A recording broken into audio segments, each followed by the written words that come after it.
Question number second लेते हैं बच्चों। क्वेश्चन सेकंड में कह रहा है ऑन कंपेयरिंग द रेशियो, तो हमें a1 upon a2 b1 upon b2 की जो ये रेशियोज आएंगी इनको क्या करना है, आपस में कंपेयर करना है। c1 अपॉन c2 इन रेशियोज को कंपेयर करना है और कंपेयर करके हमें ये बताना है कि जो हमारा आंसर है कि जो लाइन आएंगी वो आपस में इंटरसेक्ट करेंगी, दोनों लाइन एक पॉइंट पे, या फिर वो पैरेलल होंगी, ठीक है ना, मतलब इंटरसेक्ट करेंगी, पैरेलल करेंगी, या कोइंसिडेंट होंगी, मतलब कोइंसाइड करेंगी। कोइंसिडेंट, दोनों लाइन कोइंसिडेंट होंगी, पैरेलल होंगी, इंटरसेक्टिंग होंगी at a point, intersect at a point. क्या केस होगा ये हमें बताना है। पहला एग्जाम्पल ले लेते हैं बच्चों। तो फर्स्ट क्वेश्चन 5x माइनस के 4y प्लस के 8 इक्वल्स टू 0, ये आपकी इक्वेशन फर्स्ट है। तो इसको किससे कंपेयर करोगे, a1x b1y c1 equals to 0। जब आप कंपेयर करोगे तो ऑन कंपेयरिंग आपके पास क्या होगा, a1 होगा कितना 5, क्योंकि ये भी x का कोफिशिएंट, ये भी x का कोफिशिएंट। b1 कितना होगा आपका -4, आप यहाँ पर कंपेयर कर सकते हैं, ये b1y है और ये -4y, y का कोफिशिएंट b1 और यहाँ y का कोफिशिएंट -4, ये आपस में क्या हो जाएंगे, इक्वल हो जाएंगे। थर्ड कांस्टेंट टर्म कितना है 8, तो ये वैल्यूज हमारे काम आएंगे रेशियोज निकालने में, ठीक है ना। ये a1 रेशियो है। ऐसे ही हमारी सेकंड इक्वेशन है, तो आप सेकंड इक्वेशन को देखिए। सेकंड कितना दे रखा है 7x प्लस के 6y माइनस के 9 इक्वल्स टू 0, ये सेकंड है। इसको कंपेयर करेंगे a2x b2y plus c2 equals to 0, तो क्या हो जाएगा, ये a2 की वैल्यू कितनी हो जाएगी 7, b2 की वैल्यू कितनी हो जाएगी 6 और c2 की वैल्यू कितनी हो जाएगी -9।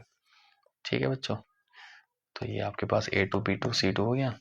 तो आप पहले क्या निकालोगे, a1 अपॉन a2 निकालोगे जो कि 5/7 है। फिर आप b1 अपॉन b2 निकालोगे जो कि -4/6 है, तो 2 to the 4 2 3 6 और वो भी माइनस में। तो आप देख सकते हैं a1 अपॉन a2 तो आपके पास ये है, और b1 अपॉन b2 की वैल्यू -2/3 है। तो जैसे ही ये वैल्यू माइनस में आई, ठीक है ना, जैसे ये वैल्यू माइनस में आई तो वहीं से आपको क्या पता चल गया, तो आप यहीं पे बता सकते हैं कि a1 अपॉन a2 जो है वो b1 अपॉन b2 के इक्वल नहीं है।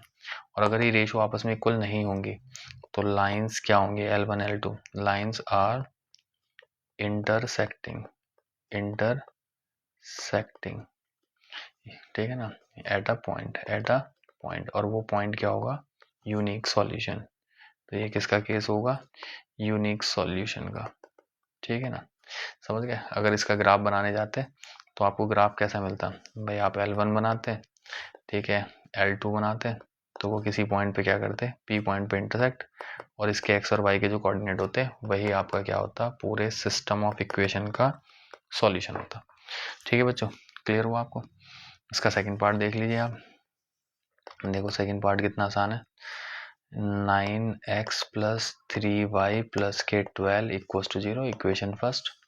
आप करेंगे on comparing a1y b1 a1x b1y और c1 इक्वल्स टू 0। तो a1 कितना हो जाएगा 9, b1 कितना हो जाएगा 3 और c1 कितना हो जाएगा 12। फिर सेकंड इक्वेशन ले लेते हैं। सेकंड इक्वेशन है आपका इसका 18x प्लस के 6y और प्लस के 24 इक्वल्स टू 0। तो उसको कंपेयर किससे करोगे, a2x b2y और c2 इक्वल्स टू 0। जब कंपेयर करोगे तो a2 की वैल्यू कितनी हो जाएगी 18, कंपेयर मैंने अभी सिखाया, a2 क्या है x का कोफिशिएंट और यहाँ x का कोफिशिएंट क्या है 18, b2 इक्वल्स टू कितना हो जाएगा 6 और c2 कितना हो जाएगा आपका 24। ठीक है, अब आप क्या करोगे, रेशियो निकालोगे, तो a1 अपॉन a2, a1 की वैल्यू कितनी है आपकी 9 और ये कितना है 18, तो ये 1/2 हो जाएगा। फिर b1 अपॉन b2 निकालोगे, b1 कितना है 3 और ये कितना है 6, तो ये कितना हो जाएगा 1/2।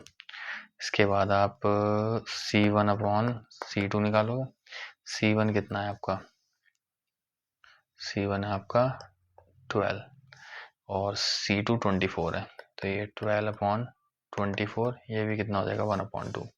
तो अपनी फाइंडिंग्स देखिए, A1/A2 कितना है 1/2, B1/B2 कितना है 1/2 और C1/C2 कितना है ये।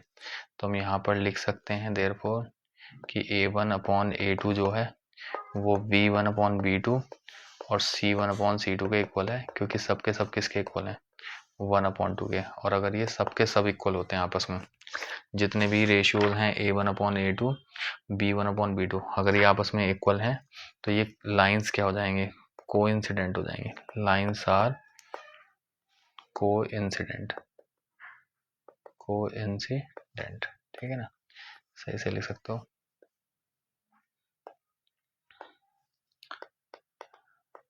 लाइंस आर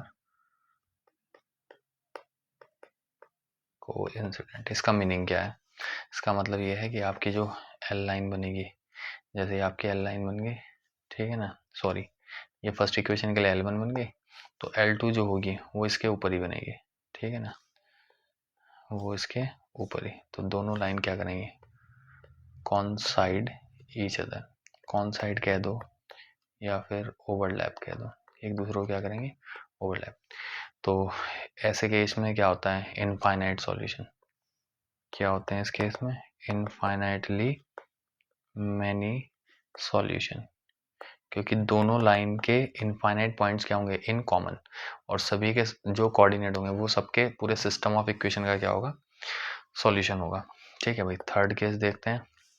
देखिए थर्ड केस में क्या दे रखा है आपको, 6x माइनस के 3y प्लस के 10 इक्वल टू 0, ये आपकी इक्वेशन फर्स्ट हो गई। 2x माइनस के y प्लस 9 इक्वल टू 0, ये आपका सेकेंड हो गया।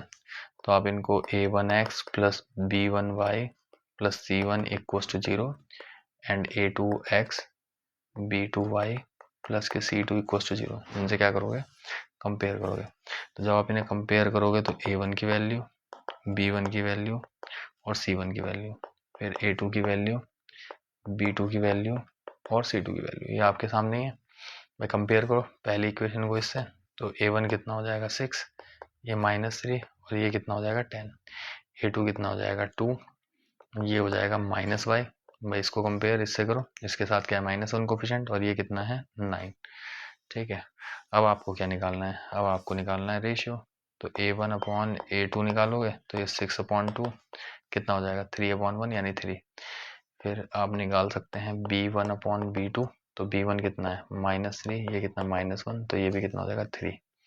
फिर c1/c2 करोगे तो ये 10/9, और अब से आप क्या लिख सकते हो कि a1/a2 3 है, b1/b2 भी 3 है, लेकिन c1/c2 क्या है, ये 10/9, यानी इक्वल नहीं है। तो बस ये आपका क्या हो गया, ये आपका फॉर्मूला हो गया। बताओ समझ में आया नहीं है, ठीक है, नहीं कोई दिक्कत परेशानी इसमें नहीं है। अगर ये इक्वल है शुरू के दो और लास्ट वाला इक्वल नहीं है, तो फिर ये क्या होता है, पैरेलल का वो होता है। तो हम यहाँ पर लिख सकते हैं कि lines are parallel to each other, ये ऐसे, ये L1 हो गई है और ये क्या होगी आपकी L2, और ये आपस में पैरेलल, तो कोई पॉइंट कॉमन नहीं होता है, नो पॉइंट इन कॉमन, कोई पॉइंट इनमें एक दूसरे में कॉमन नहीं आ रहा, तो देयरफॉर नो सॉल्यूशन, कोई सॉल्यूशन नहीं होगा। ठीक है भाई, क्लियर हुआ है आपको या नहीं हुआ।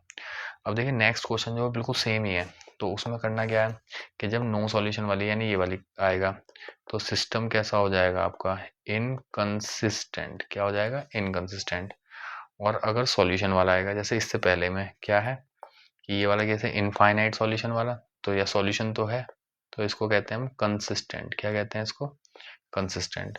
और इससे पहले वाला केस कौन सा था हमारा, इंटरसेक्टिंग वाला, यूनिक सॉल्यूशन तो था ना उसका भी, तो यानी ये भी क्या होगा, कंसिस्टेंट। तो आप अपने आप भी ट्राई कर सकते हैं, ठीक है बच्चों।